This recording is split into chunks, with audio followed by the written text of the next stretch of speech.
Perhatian, konten ini mengandung konsep esensi ilahiyah yang membutuhkan aspek pemahaman mendalam, yang kemungkinan hanya dapat diakses dengan keterbukaan hati dan pikiran, untuk mencapai tingkat pencerahan dan kesadaran yang lebih tinggi. Assalamualaikum warahmatullahi wabarakatuh.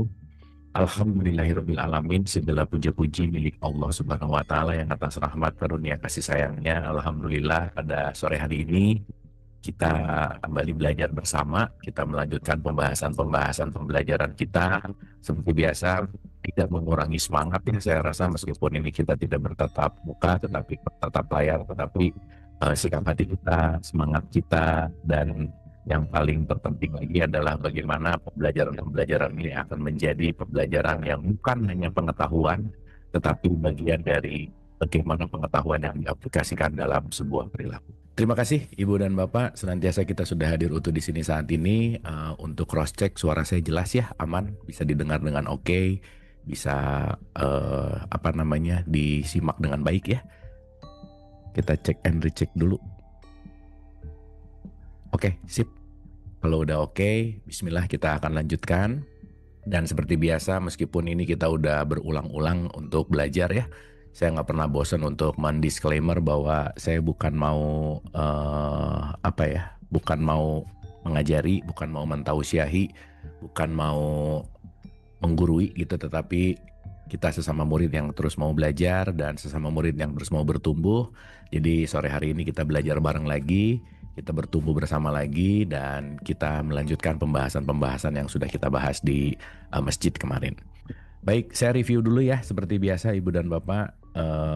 Kalau kita bicara dalam konteks yang namanya hukum, ini kita akan lumayan panjang ya ngomongin tentang hukum semesta ini, karena memang ini bahasannya detail, dan semoga pembahasan-pembahasan ini lebih memahami kita menuju kepada esensi gitu, karena kan kita mau belajarnya di level esensi ya sekarang ya, bukan hanya dalam konteks kulitnya tetapi kita masuk ke isinya gitu.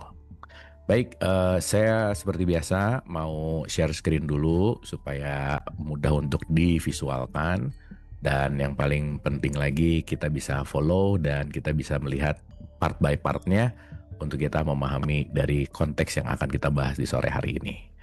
Oke, Ibu dan Bapak, kita udah bahas ulang-ulang ya.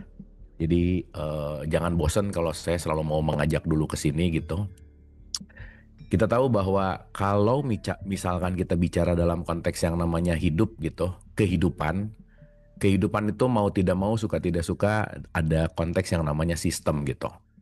Makanya kalau saya pinjam dari perspektif tasawuf gitu, misalkan seseorang ini setidaknya memahami Allah tuh dalam beberapa perspektif.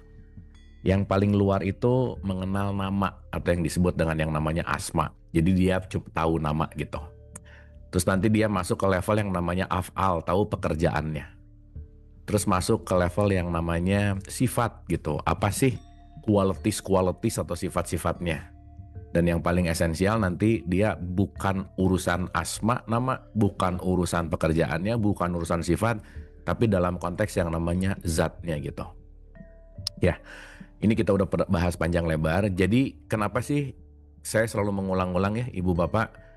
Kalau kita pinjam dari perspektifnya Nabi Muhammad itu kan selalu bilang bahwa awaluddin itu ma'rifatullah gitu ya. Ma'rifat itu artinya adalah mengenal gitu. Karena maaf ya, boleh jadi sekarang sering ngomong Allahu Akbar, sholatnya rajin, tapi nggak kenal gitu. Nyembah siapa, nyembah apa gitu. Dan kalau kita bicara dalam konteks ma'rifatullah itu menjadi basic gitu. Makanya kenapa dalam tradisi Islam kita ngomong tentang rukun Islam, nomor satunya itu justru malah bersaksi gitu. Gitu ya, makanya penyaksian ini menjadi kunci sih sebenarnya. Karena boleh jadi kita bukan bersaksi tapi dikasih informasi gitu.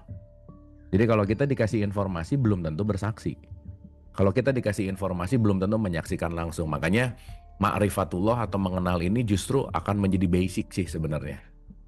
Makanya kalau nanti kita bahas ya di beberapa pertemuan yang akan datang yang tentang bicara masalah syariat, tarekat, hakikat dan seterusnya, itu kadang-kadang kita ketuker gitu. Ya tapi nanti kita akan bahas itu. Nah tapi intinya sore hari ini kita akan berbicara melanjutkan modulasi sunatullah kita. Kita bukan hanya tahu Allah secara alif lam lam ha gitu misalnya. Tetapi kita ngerti af'alnya seperti apa. sifatnya seperti apa, dan zatnya seperti apa gitu. Nah, dalam perspektif ini, kemarin kita udah bahas panjang lebar di masjid bahwa kenapa sih di surat An-Nas itu diutamakan yang nomor satu itu kul a'udzu birobbin nas. Di situ ada kata-kata rob gitu. Ya, sehingga rob di sini udah kita bahas panjang lebar juga bahwa rob itu adalah pengaturan pendidikan, atau rob itu sering disebut dengan yang namanya sistem gitu. Ya, jadi kita tuh diatur sama Allah tuh nggak satu-satu. Dan kita udah bahas bahwa Allah itu meliputi, berarti tidak ada yang di luar dia, makanya tidak ada yang di luar dari konteks sistemnya Allah. Makanya sebelum diciptakan segala sesuatu, sistemnya udah ada duluan. Makanya ini sering disebut dengan konteks yang namanya lauhil mahfuz lah. Gampangannya begitu. Sehingga bahasa gampangnya, hidup ini dalam pengaturan sistem besarnya Allah yang disebut sunatullah. Sunatullah itu apa? Hukumnya Allah, sering kita gampangkan dengan kata-kata hukum semesta gitu.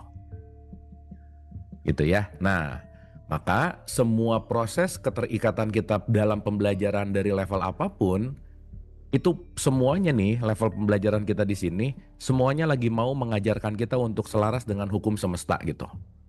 Mau lewat A, lewat B, lewat C, D, E, sampai Z sekalipun, semua jembatan-jembatan ini yang dalam konteks yang namanya jalan, itu adalah bagaimana kita menyelaraskan diri kita menuju kepada si sunatullah ini gitu. Makanya jangan lupa ya bahwa ritual itu adalah jembatan untuk melatih kita sesuai dengan sunatullah. Sehingga kalau kita ngerti mau itu sholat, mau itu puasa, mau itu umroh, mau itu haji, itu sebetulnya adalah metodologi jembatan untuk kalibrasi keselarasan kita dengan hukum semesta. Makanya ritualnya rajin tapi nggak tahu hukum semesta, nggak selaras, disebut fawailul lil musholin gitu misalnya, celakalah orang yang sholat. Makanya semakin dia ritual dan ngerti tujuan akhirnya, makanya kan tujuan akhirnya disebut takwa ya. Takwa itu kalau pakai bahasa Inggrisnya itu disebut God consciousness. Takwa itu adalah orang yang waspada dan selalu selaras dengan hukum-hukum semesta gitu. Salah satunya. Nah, sehingga di segitiga sama sisi yang udah kita bahas ulang-ulang, bahwa kata kuncinya adalah harmoni atau selaras dengan Allah, selaras dengan sesama, dan selaras dengan yang namanya alam. Hablum minanas, hablum minallah, hablum minal alam. Jadi tiga-tiganya ini nggak bisa lepas gitu. Makanya di 21 ayat 107 kata kuncinya adalah rahmatan lil alamin. Gitu, rahmatan lil alamin itu apa? Untuk merahmati, untuk melakukan yang namanya kalibrasi atau keharmonisasian lah ya bahasanya dengan seluruh alam. Nah, jadi maaf banget ya kalau kita cuman tahu ritual secara konsep, cuman tahu dalam konteks yang namanya hukum-hukum dalam agama aja gitu ya, dalam artian hukum sholat, hukum puasa, tapi nggak selaras dengan hukum sunatullah, berarti kita nggak mencapai ke segitiga sama sisi ini. Makanya sekali lagi, semua jalan ritual adalah jembatan untuk kita selaras dengan alam. Selaras dengan alam berarti juga selaras dengan Tuhan, dengan Allah. Karena ketiga hal ini nggak bisa dipisah gitu. Ya, Ibu Bapak ya. Nah, dalam perspektif ini kita udah bahas ulang-ulang juga bahwa kalau kita bicara dalam konteks yang namanya hukum sunatullah, kita udah bahas dalam beberapa terminologi ya kemarin. Dimana nomor satu, hukum yang tertinggi itu disebut hukum tauhid gitu. Tauhid itu apa? Hukum keesaan Tuhan. Gitu ya. Jadi kalau nanti kita ngerti kenapa sih disebut esa, kenapa sih konteksnya esa, nanti kita akan memahami bahwa segala bentuk konteks yang ada dalam kehidupan ini nggak mungkin terpisah dengan keberadaannya Allah itu sendiri gitu. Gitu ya. Nah, misal nih ya, kalau kita bicara dengan konteks yang namanya kesadaran gitu, atau nanti kita akan mengerti di wilayah yang pernah kita bahas, esa itu bukan satu, tetapi esa itu adalah menyatu. Gitu. Jadi kalau kita bicara dalam konteks ini, esa itu adalah menyatu, tidak ada yang terpisah dengan Allah. Makanya dia itu muhid, dia itu satu kesatuan. Contoh ya, nih. Misalnya di 2 Al-Baqarah 163 gitu. Nah, di Al-Baqarah 163 tuh kalimatnya gini. Dan Tuhanmu adalah Tuhan yang Maha Esa. Tidak ada Tuhan melainkan Dia yang Maha Pemurah lagi Maha Penyayang. Artinya, segala bentuk konteks apapun tidak ada yang terpisah dengan Allah itu sendiri. Makanya Allah itu disebut sumber. Gitu ya. Kemarin kita udah bahas ya. Jadi kalau Allah ini sumber, semua apapun yang tercipta itu berasal dari sumbernya. Makanya ini levelnya disebut wujud. Makanya nomor 1 sifatnya Allah itu wujud. Dan semua yang ada itu disebut mawujud gitu. Datangnya dari sumber. Makanya segala bentuk apapun kalau kita bicara dalam konteks, maka di sini ada Allah. Ingat ya, ini disebut aku satu gitu. Dia memercikannya menjadi aku dua. Inilah yang sering kita sebut sebagai ruh, katakanlah begitu. Nah, berarti pertanyaannya, tidak ada sesuatu yang tidak berasal dari Dia, maka semuanya itu adalah kembali kepada Dia. Makanya kenapa di Al-Baqarah 115, kemana saja kamu menghadap, itu wajahnya Allah. Kemana saja kamu menghadap, itu adalah mawujudnya Allah. Kenapa? Karena itu sebagai sumber. Jadi Dia adalah sumber yang menampil dalam ribuan mawujud atau mawujud yang tidak terbatas gitu intinya. Nah, makanya orang-orang di resolusi tinggi, dia tidak melihat fisiknya, tapi dia melihat mawujudnya. Makanya kalau kita sadar ya ibu bapak, ketemu siapapun orangnya, semua orang ini datang dari konteks sumber hidupnya datang dari sumber yang sama gitu. Cuma nanti kita ketipu sama penampilan dan identitasnya biasanya. Maka semakin resolusinya rendah, yang dilihat adalah semakin perbedaannya. Jadi kalau saya bikin pakai diagram atau pakai chart gitu ya, semakin ke bawah, semakin banyak perbedaan di sini nih. Tuh, ruangannya lebih gede. Semakin ke atas, semakin menyatu gitu. Maka semakin bawah itu semakin akan banyak konflik biasanya. Artinya kalau kita melihat mawujudnya, kalau kita melihat penampilannya dengan perbedaannya, pasti terjadi konflik. Kenapa? Yang aku lihat sudah menjadi A, sudah menjadi B, sudah menjadi C. Padahal dalam resolusi tinggi, A, B, C ini sumbernya adalah ruh itu sendiri. Kan kita udah bahas ya, ada aku sebagai ruh, ada aku sebagai jiwa, ada aku sebagai jasad gitu. Maka kalau orang hanya ngelihat jasadnya, dia lupa ngelihat jiwanya, apalagi dia lupa bahwa semua yang ditampakkan itu adalah percikannya. Makanya timur dan barat adalah kepemilikan Allah, kemana saja kamu menghadap di situ adalah wajahnya. Jadi kasaran kata gini Bu, Pak, kalau kita ngelihat apapun dengan resolusi tinggi, yang aku lihat adalah sumbernya, bukan tampilannya. Ada ombak, ada lautan. Ketika ombak bertanya aku datang dari mana, ya dia lupa bahwa dia itu adalah bagian dari lautan gitu. Tapi kalau udah mewujud jadi ombak, ya akan jadi kelihatan banyak. Padahal ombak yang banyak itu ada dalam satu lautan yang sama. Sehingga kalau kita tidak melihat lautannya, nggak ngelihat hukum keesaannya, ketauhidannya, di situ pasti akan chaos gitu. Makanya nomor 1 yang kemarin kita bahas itu disebut hukum kesatuan ilahi yang disebut oneness. Jadi sekarang mau beda identitas, mau beda penampilan, mau beda nama, mau beda apapun, jangan lupa itu hanya penampilan atau apa yang tertampak dalam bentuk yang kulit gitu. Karena tetap isinya adalah ilaihi rojiun, semuanya adalah Dia. Gitu ya. Makanya kalau kita semakin ke bawah, semakin jasad, semakin materi, semakin memadat gitu. Semakin materi, semakin memadat, semakin ada padatan, semakin ada gramasi, semakin ada beban, semakin ada kilogram. Yang sering saya ulang-ulang, kalau hidup semakin berat, jangan-jangan terlalu materialistik. Kita lupa untuk melihat esensinya. Nah, makin naik resolusi seseorang, makin dia nggak terlalu sibuk dengan tampilan. Kan kita udah bahas ya ibu dan bapak, sesuatu yang terlihat pada diri kita secara kasat mata itu jauh lebih banyak yang tidak terlihatnya. Maka ini 1% sih sebenarnya. Yang 99% mulai dari aku 3, aku 2 dan aku 1 apalagi gitu. Ini 99%-nya kan goib sebenarnya. Jadi kegoiban kita itu sebenarnya lebih besar porsinya dibandingkan yang wujud gitu. Makanya dialah yang awal dan dialah yang akhir, dialah yang zahir dan dialah yang batin.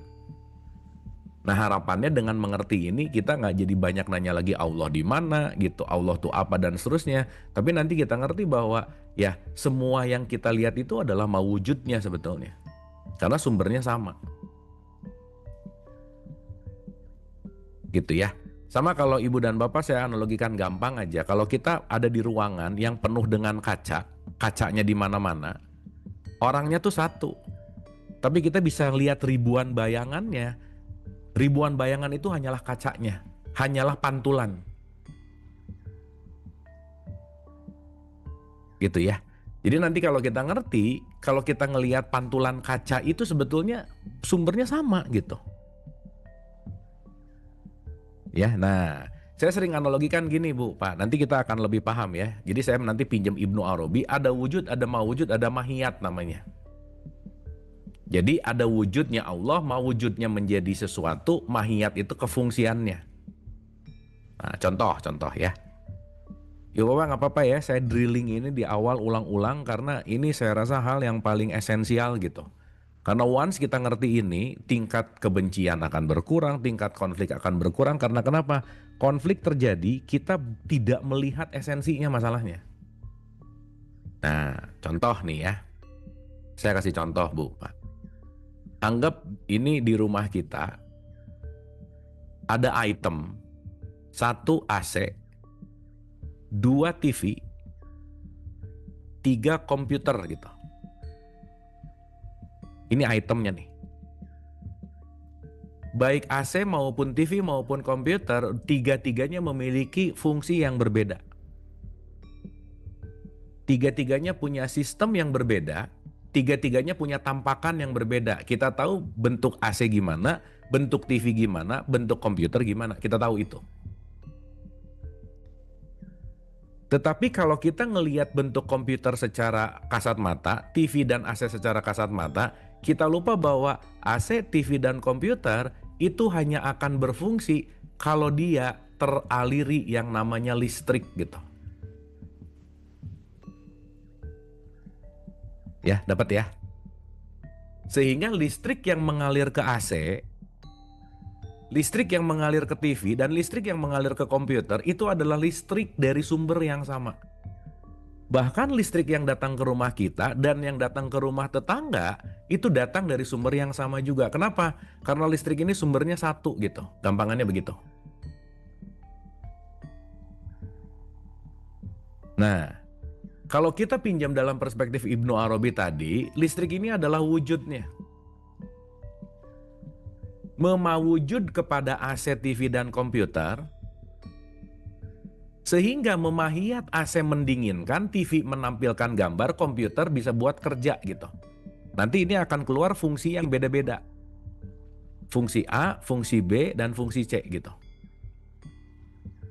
Nah, tetapi Ibu dan Bapak, kalau kita ngelihat komputer, TV, dan AC itu adalah sumbernya, kita tahu bahwa keberadaan AC akan hidup bukan karena AC-nya, karena ada listrik yang mengalirkan. Oleh karena itu, sumber primernya adalah listrik itu sendiri. Maka artinya apa? Mau AC, TV, ataupun komputer, itu disebut tauhid. Tauhid itu apa? Menyatu, dipersatukan hidupnya dari listrik yang sama gitu.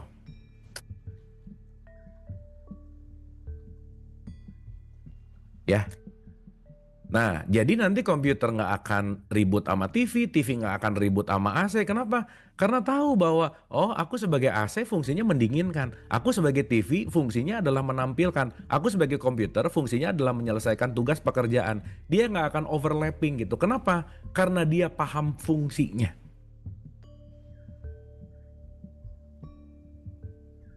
Sehingga nggak bisa enggak, pembelajaran tertinggi dalam hidup itu terus adalah mengenal diri untuk mengenal mahiyat kita masing-masing. Tapi begitu kita mulai menyadari tentang konteks kesatuan yang namanya tauhid, ya Bapak ingat ya, tauhid itu salah satu pemaknaannya adalah menyatu dan melakukan yang namanya persatuan. Jadi semangat tauhidnya Nabi Muhammad tuh bukan semangat penyeragaman, bukan loh ya. Tapi mempersatukan. Berarti kalau mempersatukan adalah sesuatu yang berbeda, tapi bekerja sama untuk berfungsi gitu. Jadi AC tidak berusaha men-AC-AC-kan TV, TV tidak berusaha men-TV-TV-kan komputer. Karena kenapa? Membiarkan semuanya seapa adanya, bersatu, sehingga rumah ini bisa menjadi rumah yang nyaman gitu. Dapat ya? Tujuan utamanya adalah membentuk suasana yang nyaman. Makanya kata kuncinya adalah kontribusi dari semua mahiyat untuk kenyamanan bersama, itulah yang disebut rahmatan lil alamin. Maka perbedaan itu fitrah gitu.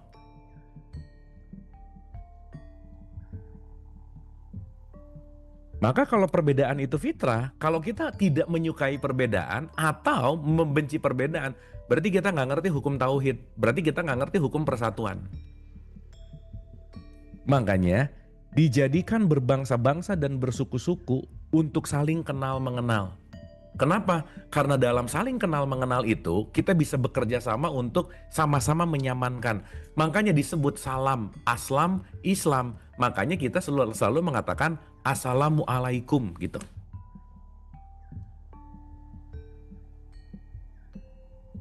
Ya, jelas ya, Ibu dan Bapak, teman-teman ya. Sehingga kita ngerti nih, oh oke. Hukum yang pertama disebut hukum tauhid, hukum sunatullah yang pertama disebut hukum wanas, hukum di mana semua sumbernya datang dari sumber yang sama gitu. Berarti nanti kita ngerti bahwa kalau semua datang dari sumber yang sama, semua kita ini terkoneksi satu sama lain. Makanya kalau kita terkoneksi satu sama lain, kita nanti akan bisa berhati-hati dimanapun, kapanpun. Karena kenapa? Contoh nih, katakanlah ini semua ini, kehidupan ini, orang-orang ini atau siapapun makhluk ini adalah titik-titik ini di alam bumi, di bumi ini atau di semesta gitu ya Ibu Bapak. Berarti setiap dot ini nanti akan terkoneksi satu sama lain gitu. Terkoneksi semuanya. Makanya yang pertama, hukum itu disebut tauhid atau hukum oneness, hukum kesatuan ilahi, karena kita dalam tautan yang sama, karena kita dalam liputan yang sama gitu. Jadi kita nggak bisa kabur dari Allah ya, mau gimana kabur orang kita hidup di dalamnya gitu. Dan berarti kalau kita nggak bisa kabur juga nggak bisa jauh gitu. Kenapa? Karena dia sangat dekat. Bagaimana kita bisa hidup kalau kita tidak di dalamnya? Maka dianalogikan di surat 50 ayat 16 dikatakan, aku lebih dekat kepadamu dari urat leher gitu. Nah, berarti kalau kita ngerti ini semua, kemarin kita udah bahas bahwa segala bentuk kalau kita ngomongin tentang ilahi, sumbernya adalah energi gitu. Maka semua titik-titik ini adalah energi yang memiliki komunikasi dengan konteks yang namanya gelombang. Maka setiap titik-titik ini akan berkorelasi dengan hukum yang namanya hukum gelombang atau hukum yang namanya getaran gitu. Berarti dalam kehidupan ini semuanya selalu bergetar, selalu hidup, selalu bergerak, tidak ada yang statis. Makanya hukum yang kedua kemarin kita bahas, hidup itu selalu dinamis gitu. Ya, makanya yang kemarin kita bahas juga ada the law of vibration namanya. Makanya hidup ini tergantung dari kita mau ada di gelombang yang mana kalau mengikuti perspektif ini. Getaran-getaran dalam frekuensi yang sama akan saling menarik, itu yang menarik Bu, Pak. Oh ini sih sering lah ya kalau anak-anak muda sekarang disebut loa gitu intinya. Berarti dalam semua getaran yang ada, semuanya nanti akan dipersatukan dengan frekuensi-frekuensi yang selaras gitu. Kegembiraan akan menarik kegembiraan dan sebaliknya. Segala sesuatu adalah energi termasuk pikiran kita. Nah, maka Ibu Bapak mau nggak mau suka nggak suka, apa yang terjadi pada diri kita itu tergantung juga dari bagaimana kita meregulasi yang namanya pikiran. Kenapa? Karena sesungguhnya apapun yang datang ke diri kita, yang mengundang itu sebetulnya adalah diri kita sendiri gitu. Nah, kebayang nggak kalau kita nggak ngerti hukum ini, hidup itu bakal nyalahin yang di luar diri kita aja udah. Contoh nih ya, 4230 misalnya. Di surat 4230 tuh ada kalimat gini. Dan apa saja musibah yang menimpa kamu, maka adalah disebabkan oleh perbuatan tanganmu sendiri. Semua yang datang itu tergantung dari apa yang kamu putuskan, apa yang kamu proyeksikan gitu bahasanya. Nah kita juga kadang-kadang, nggak kadang sih saya kalau ngobrol sering lah ya, saya pakai bahasa sering karena memang hampir mayoritas gitu. Banyak nyalahin Allah gitu. Aduh hidup gini tuh karena Allah memberikan azab. Ih padahal Quran udah ngomong loh. Azab yang demikian itu di Al-Baqarah 182 disebabkan perbuatan tanganmu sendiri. Dan bahwasannya Allah sekali-kali tidak menganiaya hamba-hambanya. Berarti kalau Allah tidak menganiaya hamba-hambanya, ingat Allah itu memiliki hukum, bukan penghukum, bukan. Tapi kalau aku nggak ngerti hukumnya, yang keluar konteksnya adalah konsekuensi gitu. Jadi jangan nyalahin siapa-siapa ketika terlalu banyak makan pedas terus diare. Diare itu bukan azab dari Allah.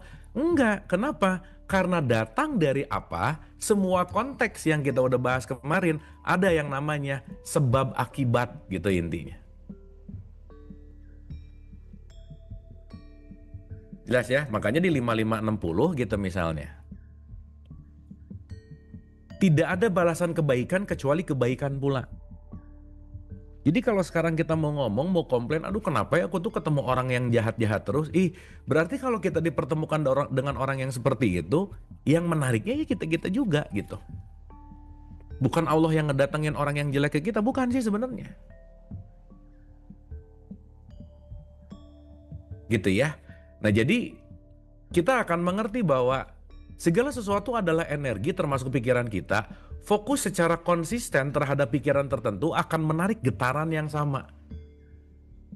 Ibu bapak rasain deh, kalau ibu bapak gembira, everything's okay.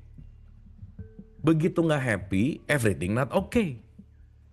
Kegembiraan menarik gembira, kemurungan menarik mengurung, kebencian narik benci juga. Jadi nanti kita ngerti bahwa segala bentuk hidup tuh nggak ada yang ngatur kecuali diri sendiri sih gitu. Makanya banyak orang terlalu fokus kepada sesuatu yang dia tidak inginkan, fokus kepada sesuatu yang konteksnya adalah nggak ngerti dengan hukum ini, sehingga dia mencoba merubah di luar dirinya, tapi dia lupa bahwa yang di luar itu tergantung dari kita gitu.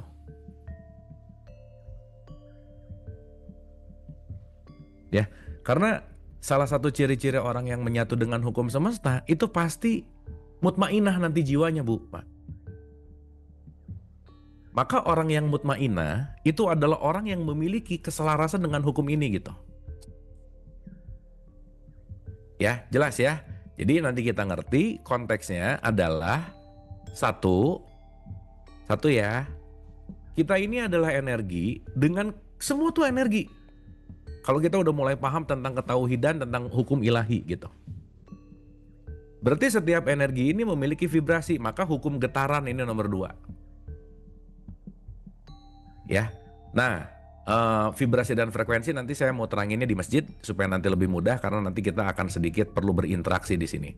Tetapi mau tidak mau suka tidak suka, yang ketiga bahwa segala bentuk yang terjadi pada diri kita tergantung dengan law of attraction bahwa apapun tergantung dari apa yang kita proyeksikan gitu. Ya, jadi ini semuanya terjadi nih. Makanya ibu bapak maaf ya, banyak orang mengattract sesuatu, tapi nomor 5 ada yang disebut hukum yang namanya action. Gak akan terjadi kalau tidak ada yang namanya usaha gitu. Jadi action dan reaction itu nanti akhirnya akan menjadi apa? Sebab akibat atau cause and effect gitu disebutnya. Kenapa? Setiap action akan memicu reaction. Dan setiap sebab akan melahirkan akibat. Jadi kita tuh nggak bisa lepas dari hukum ini semua gitu. Kan yang sering saya kasih contoh ya ibu bapak, mau rajin sholat kayak rajin puasa, rajin umroh, doa tiap hari. Kalau nanamnya cabai nggak mungkin keluar durian gitu. Nggak mungkin.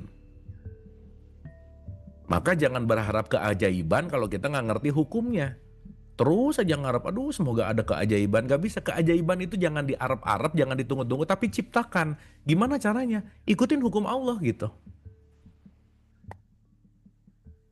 Makanya kalau kita ngerti ya, semua hukum ini nanti kelak akan disebut oleh Allah sebagai perintahku. Jadi perintah Allah tuh sebenarnya, ya ini contoh ya Ibu Bapak, maaf banget. Saya kalau nanya, apa sih perintah Allah? Langsung kepikirannya sholat. Nggak salah sih. Tapi sholat itu jembatan untuk mengikuti perintah yang paling ultimate, yaitu hukum semesta. Jadi sholatnya kita selaras dengan hukum semesta gitu. Jadi kalau sholat rajin, korupsi rajin. Nah, itu hukum terima kasihnya misalnya jadi lupa. Chaos juga gitu misalnya. Nah terkadang kita tidak melihat dalam bentuk holistik, kita nggak ngelihat dalam bentuk satu kesatuan, nyaman di wilayah hukum syariat, ritual, tapi nanti tabrakan terus sama kenyataan gitu. Makanya kan jelas ya bahwa ada kata-kata fawailul lil musolin, celakalah orang yang sholat. Kenapa? Ya celaka kalau dia sholat tapi tidak selaras dengan hukum semesta gitu. Coba Ibu Bapak kita renungin ya, mau kita sholat, mau kita puasa, mau kita umroh, kita lagi disuruh attunement loh. Attunement tuh apa ya? Kita lagi disuruh mengkalibrasi gitu, sinkronisasi. Yang jangan-jangan kemauan kita, keinginan kita, ego kita emang lagi melakukan sesuatu di luar dari hukum Allah. Makanya kita selalu ngomong, aduh hidup ini gagal, hidup ini gak beruntung, hidup ini banyak ujiannya. Bukan, kenapa? Hidup kita tidak selaras dengan seleranya Allah gitu.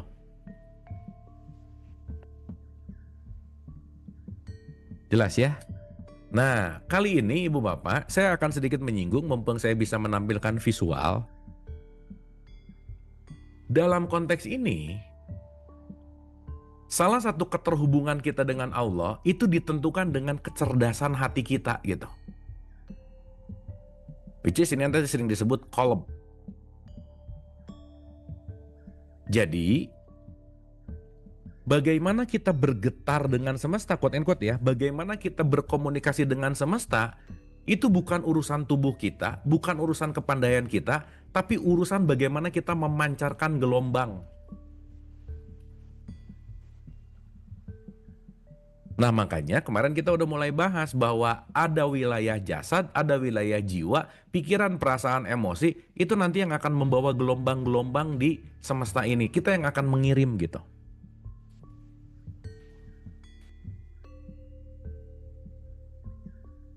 Ya, ini sekaligus agak sedikit dikunyah pelan-pelan gitu ya Ibu Bapak ya. Nih, saya kasih analoginya begini. Kalau kita menggunakan alat, setiap manusia tuh seenggaknya kayak gini Bu, Pak, situasinya. Kita ini dikelilingi oleh ini kalau dalam bahasa penelitiannya disebut torus. Medan energi. Jadi kalau di dalamnya ini kira-kira banyak, ini saya pakai gampang aja dulu ya, banyak yang negatif, maka si medan yang keluarnya itu pasti negatif gitu. Makanya Ibu Bapak jangan heran kalau Ibu Bapak lagi berdekatan sama orang bisa ngerasain kok nyaman dan gak nyaman gitu. Kenapa? Karena sebelum kita berkomunikasi dengan bahasa, si torus ini udah berkomunikasi duluan gitu. Karena nanti kita akan ngerti komunikasi dengan Allah itu urusannya adalah gelombang. Makanya orang dekat sama Allah bukan seberapa besar teriakannya, bukan Bu, Pak. Tapi seberapa oke si gelombang ini gitu.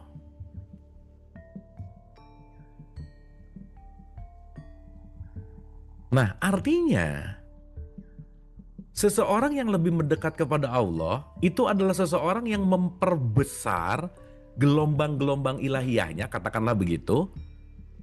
Dan itu kata kuncinya di mana? Dari kolbu gitu. Jadi kolbu tuh nanti kunci. Ya maaf ya, orang rajin pengajian tapi kolbunya busuk gitu misalnya, ngomongin orang jelek sama orang, dengki. Nggak bisa Bu, Pak. Ini powernya kecil pasti gitu. Sholat rajin tapi kolbunya nggak bersih. Puasa rajin tapi cuman urusan gak makan gak minum, kolbunya gak digedein, powernya tuh gak gede, gak bisa. Kenapa? Karena nanti kita akan ngerti bahwa semakin ininya membesar dan menguat, semakin kita akan selaras, gampangannya begitu.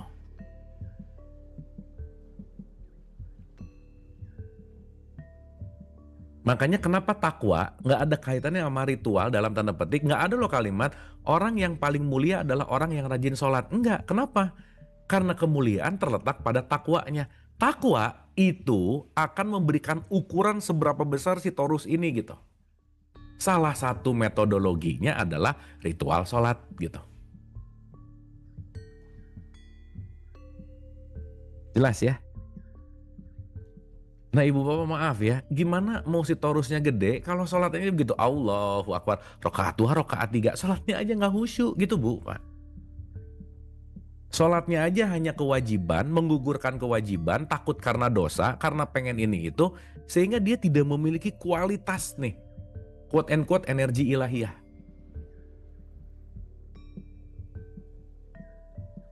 Makanya kenapa takwa urusannya nomor 1 apa coba? Berhenti melekat kepada apapun, belajar untuk letting go, melepaskan kemelekatan. Kenapa? Semakin melekat, semakin si Taurus ini akan tidak memiliki power. Makanya nomor 1 jangan pelit gitu. Wah orang pelit kolbunya sempit Bu Pak.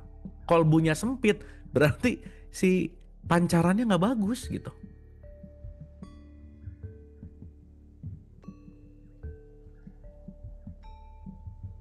Ya jelas ya. Jadi bukan masalah di sholat di puasanya, bukan. Outputnya tuh apa? Nah beruntung kalau dalam tradisi Islam kita dikasih sistem 5 kali sehari. Coba Bu Pak. Bulan Ramadan 30 full, kita punya umroh, kita punya haji, itu semua hanya untuk memperbaiki hubungan ini sih sebenarnya. Makanya orang-orang yang kolbunya oke, ibu pasti bisa ngerasain, guru-guru lah misalnya. Kehadirannya aja tuh bikin adem gitu Bu Pak. Feel calmness gitu. Itu gak usah ngomong, gak usah cerita, presentnya aja itu udah ngebikin suasana tuh jadi enak gitu.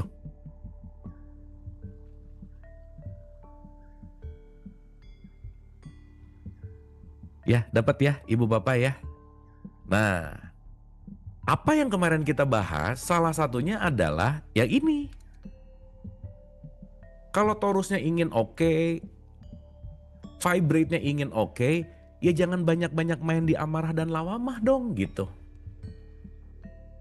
Karena kalau banyak-banyak main di amarah dan lawamah, seenggaknya ya cuman seginilah gitu kira-kira vibrasinya. Nih pakai gambar ya, segini gitu udah.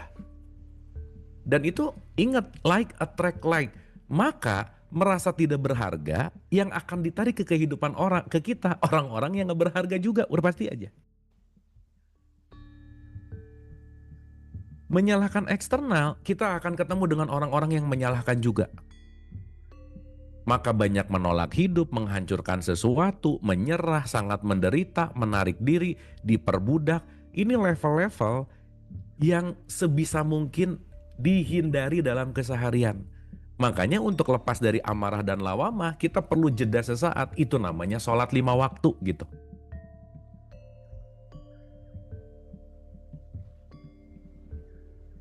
Ya, jelas ya Ibu Bapak ya.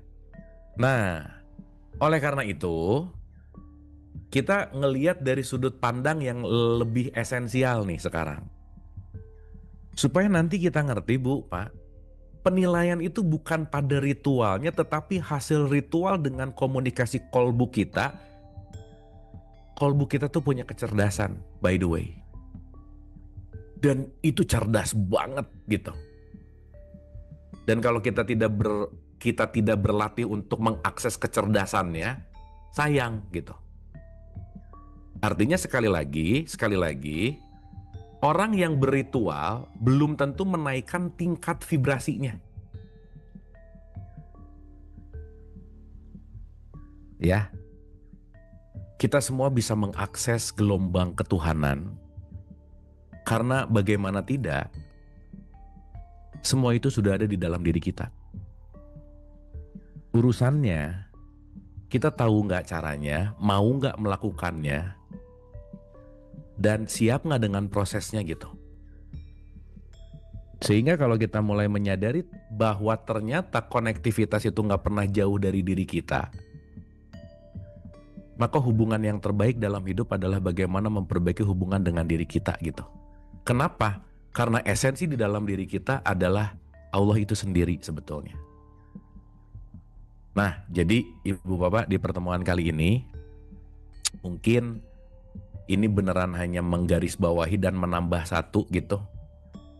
Kata kuncinya adalah saat kita tidak selaras dengan kesadaran ilahiyah, saat kita tidak selaras dengan hukum semesta, kita mau sibuk dengan ritual yang rajin gitu ya, dengan melakukan diulang-ulang, tapi pada dasarnya kita tidak akan selaras dengan hidup gitu.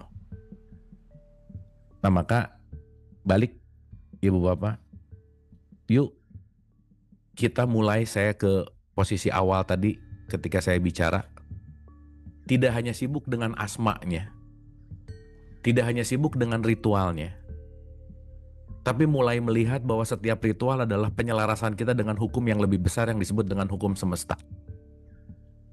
Saat kita sudah bermain-main di hukum yang lebih luas, maka hal-hal remeh-temeh yang berbeda pendapat, berbeda cara, berbeda penampilan, saya rasa itu udah gak mengganggu kita lagi gitu. Tapi kita main di resolusi-resolusi yang disebut dengan hukum semesta.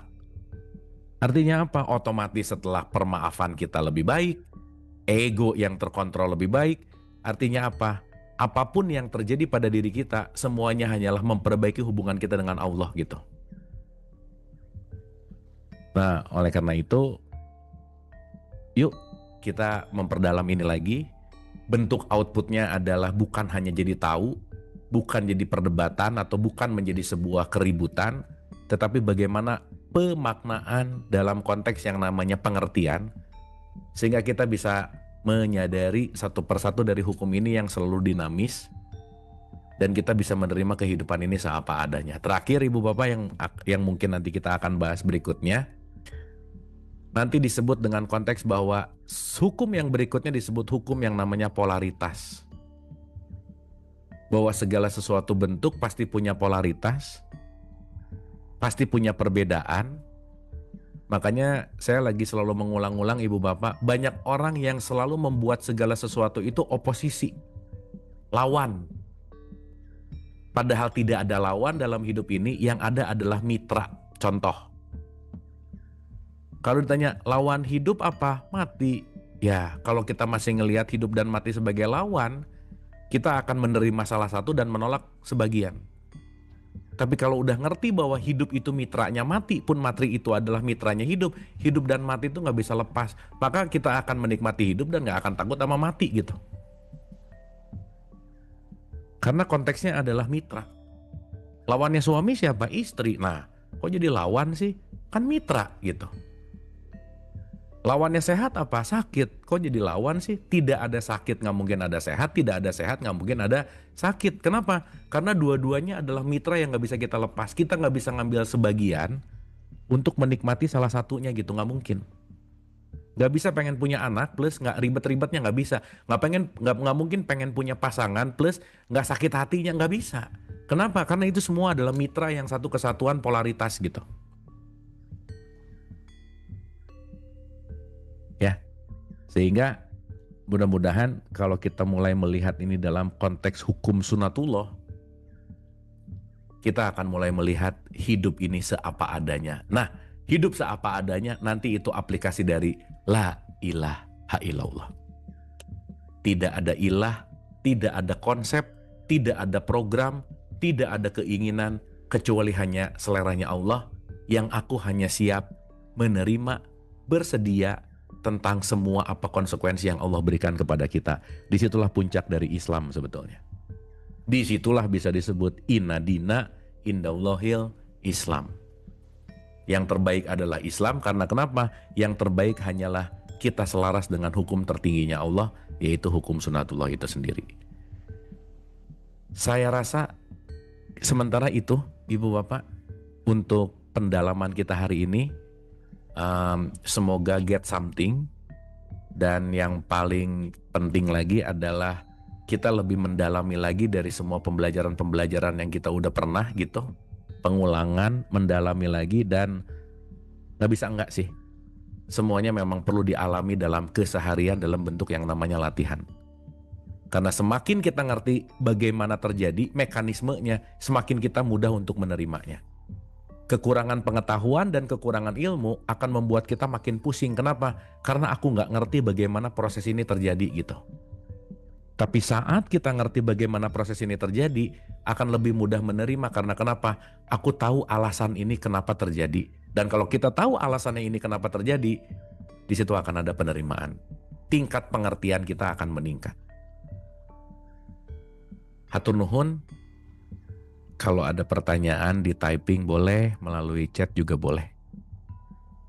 Mau tanya, katanya kan gak ada yang namanya kebetulan. Apakah kebetulan itu termasuk hukum semesta? Ya tadi Bu, kalau kebetulan itu kan kita anggap sebagai sesuatu, tapi kalau di belakangnya kita ngerti ada hukum konektivitas, ada konsekuensi, kan sebetulnya intinya hanyalah konsekuensi gitu.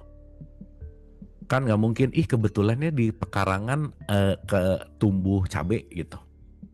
Kan pasti ada sebab, entah itu nanti ada bibit yang yang tumbuh, benih yang ada, itu nanti kaitannya adalah konsekuensi gitu. Kira-kira gitu ya. Gitu. Jadi nanti kita akan paham bahwa kebetulan itu ya itu kan bahasa-bahasa aja sih. Tapi kalau kita ngerti bahwa semua konteks hidup itu sebenarnya adalah konsekuensi gitu. Gitu, Bu. Ya, jadi kalau kita nanti melihat konsekuensi, biasanya cenderung lebih bisa menerima gitu. Baik. Ini tadi pertanyaannya ya Kang Abu ya? Ya Ibu. Itu yang tadi yang kebetulan ya Kang. Nah tapi ada juga nih yang bertanya Kang, kalau misalnya ini kita lahir itu kan ke dunia itu standarnya dari Allah ya, udah ya Kang ya. Tapi kita kan lahir di pelekatan yang berbeda-beda. Yang kita ada yang lahir sebagai Muslim, sebagai non Muslim, sebagai dan sebagainya gitu kan. Nah ini kan standar ini kan kembali kepada bagaimana kedepannya dan bagaimana kita diasuh oleh lingkungan yang memang mungkin berbeda dari yang kita inginkan setelah kita nanti berpikir kita matang untuk melihat mana kebenaran dan mana ketidakbenaran. Nah itu untuk standar itu bagaimana sih Kang sebetulnya? Ya gini Bu, itu nanti kita bisa jelasin panjang kali lebar, tapi mungkin kita perlu sekitar 15 pertemuan ke depan lah ya. Karena itu nanti akan masuk di hukum repetisi dan gak mudah untuk menjelaskan ini, gak mudah juga untuk menerima ini, itu nomor satu. Jadi kalau mau gampangnya dulu, apapun yang udah ada, ini pasti hasil dari siklus semua konteks hukum itu. Bahwa kita terlahir di mana, ibu kita siapa, pasangan kita siapa, ini nggak bisa lepas dari hukum ini gitu. Itu dulu aja paling gampang. Nah, supaya mudah, daripada kita sibuk, aku dulunya A, dulunya B, aku orang tuanya gini, dan itu semua kita nggak bisa menyalahkan siapa orang tua kita dan lingkungan kita, nggak bisa. Kenapa? Karena itu adalah sesuatu yang sudah terjadi. Nah, PR kita adalah kita punya keputusan dan kita punya pilihan untuk memperbaiki. Jadi saya rasa di jawaban singkat dulu ini, gak usah terlalu sibuk untuk berpikir dulunya gimana. Karena maaf ya, orang bisa terlahir Muslim di orang tua yang agamanya Islam, tapi yang Muslim tuh KTP-nya. Belum tentu jiwanya. Dan kita melihat itu Muslim atau tidak, sudut pandangnya dari mana? Dari penilaian dan kategorial. Menurut aku dia Muslim. Kenapa? Karena KTP-nya Islam. Tapi kalau kita nanti lebih dalam lagi, orang yang Islam tuh yang gimana sih?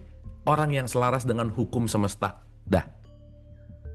Dan orang yang selaras dengan hukum semesta tidak mesti KTP agamanya Islam. Belum tentu. Maka kalau kita ngomongin konteks yang namanya musyrik lah, kafir lah, itu nggak ada kaitan sama identitas sebetulnya. Tapi ada kaitannya sama kecerdasan kolbunya, sikap hatinya gitu. Nah, jadi Apapun platform kita hari ini yang udah terjadi, kita selalu punya pilihan untuk selalu memperbaiki yang ke depan. Karena dari sini dan ke belakang gak bisa diapa-apain, karena PR kita adalah saat ini ke depan.